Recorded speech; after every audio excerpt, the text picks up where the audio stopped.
प्राचीन काल में एक नगर में एक बुढ़िया रहती थी।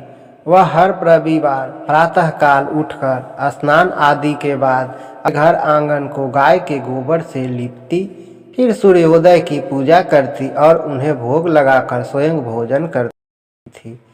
लेकिन बुढ़िया अपना आंगन लीपने के लिए पड़ोसन की गाय का गोबर लाती थी। वही सूर्यदेव की किसी प्रकार का कष्ट नहीं था, जिसे देखकर उसकी पड़ोसन बहुत जलती थी। एक बार रविवार को पड़ोसन ने अपनी गाय को अंदर बांध दिया, बुढ़िया को गोबर ना मिल सके और लिपाई भी ना कर सके। उस रविवार को बुढ़िया निराहार ही रह गई और भूखी ही सो गई। उसे सपने में सूर्य देव ने दर्शन दिए और पूछा कि उनसे आज भोग क्यों नहीं लगाया। बुढ़िया ने कहा कि उसके पास गाय नहीं है और पड़ोसन ने गाय को अंदर बांध दिया है, जिस वजह से वह लिपाई नहीं कर पाई और भोजन भी नहीं पका सकी। तब सूर्य देव ने कहा कि मैं तुम्हारी भक्ति से काफी प्रसन्न हूँ और मैं तुमको एक गाय देता हूँ जो तुम्हारी सभी मनोरथ पूरा करेगी। सुबह जब बुढ़िया जगी तो उसने देखा तो आंगन में एक सुंदर सी गाय और बछड़ा खड़े हुए थे। बुढ़िया ने श्रद्धा पूर्वक गाय की सेवा करनी शुरू कर दी। लेकिन जब पड़ोसन को पता चला कि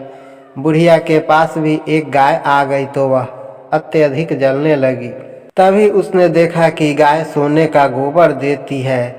सोने का गोबर देखकर पड़ोसन की आंखें खुली रह गई। पड़ोसन ने उस बुढ़िया की अनुपस्थिति में सुबह जब बुढ़िया जगी तो उसने देखा तो आंगन में एक पड़ोसन ने उस बुढ़िया की अनुपस्थिति में गोबर को उठाया और अपने घर ले गई। सोने के गोबर की जगह वह अपनी गाय के गोबर को रख गई। इस तरह से लगातार सोने के गोबर को इकट्ठा करने से पड़ोसन कुछ दिनों में धनवान हो गए। सूर्यदेव ने सोचा कि उन्हें ही कुछ करना पड़ेगा। उन्होंने शाम को तेज आंधी चलवा दी।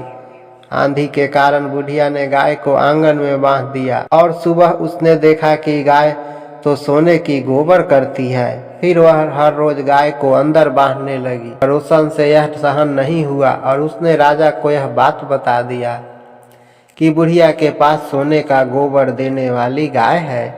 राजा ने सैनिक भेजकर बुढ़िया और उसकी गाय को लाने का आदेश दे दिया। गाय राजमहल आ गई, लेकिन उसने बदबूदार गोबर से पूरे महल का वातावरण प्रदूषित कर दिया। उसी रात राजा को सूर्यदेव ने स्वप्न दिया कि वह गाय केवल वृद्धा के लिए है। उसी रात राजा को सूर्यदेव ने स्वप्न दिया कि वह गाय केवल बुढ़िया के लिए है। वह हर रविवार मेरा नियम पूर्वक व्रत करती है और मुझे भोग लगाती है, इसलिए भलाई इसमें है कि वह गाय को वापस लौटा दे। सुबह राजन ने बुढ़िया को गाय वापस कर दी और बहुत सारा धन भी दिया। राजा ने नगर में ऐलान करवाया कि सभी नगरवासी रविवार का व्रत रखेंगे और सूर्य देव की पूजा करेंगे। अगर कहानी अच्छी लगी तो प्लीज वीडियो को लाइक और चैनल को सब्सक्राइब करें।